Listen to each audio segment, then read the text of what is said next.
Hi guys, welcome back to my channel tick talk with Dharani. ఈరోజు మన ఛానల్లో restaurant style విధంగా ఫ్రైడ్ రైస్ అయితే ఎలా తయారు చేయాలో చూసేద్దామండి.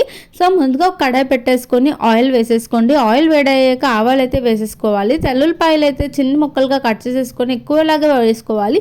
అండ్ 5-6 పచ్చిమిర్చి అయితే వేసేసుకున్నాను. తర్వాత క్యారెట్ అయితే ఇలా ఈనలా కట్ చేసేసుకొని వేసేసుకోవాలండి. క్యారెట్ కొంచెం సేపు వేగగా ఉల్లిపాయ ముక్కలు అయితే వేసేసుకోవాలి. ఇలా ముక్కలు అయితే కట్ చేసేసుకొని వేసేసుకున్నాను.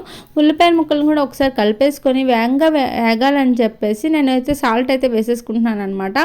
సో ఈ వెజ్జెస్కి సరిపడగా 1.5 సాల్ట్ అయితే వేసేసుకున్నాను.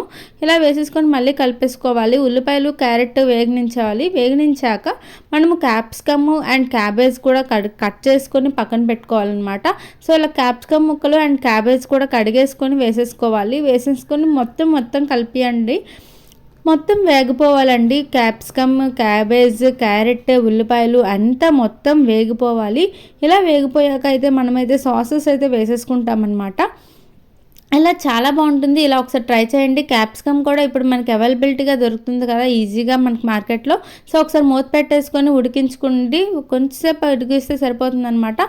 ఇప్పుడు మొత్తం ఫ్రైడ్ రైస్కి సరిపడే ఉప్పు అయితే వేసేసుకుంటున్నాను. ఒక 4 టేబుల్ స్పూన్స్ ఉప్పు అయితే పడిపోయింది నాకు.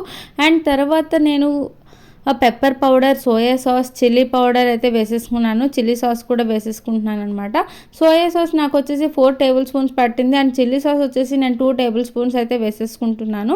ఇలా వేసేసుకుని ఒకసారి కలుపుకోండి. కలుపుకున్నాక కొంచెం వాటర్ అయితే వస్తుంది అనమాట. ఉప్పు వేసాము కదా, సో కొంచెం వాటర్ వచ్చేసి వెజ్జెస్ అన్నీ కుక్ అవుతాయి.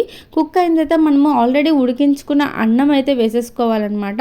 సో నేను ఆల్రెడీ రైస్ అయితే ఉడికించేసుకున్నాను. సో ఇలా రైస్ కూడా ఇలా జల్లేసుకున్నట్టుగా వేసేసుకొని కలిపేసుకుంటే మన ఫ్రైడ్ రైస్ అయితే రెడీ అయిపోతుందండి.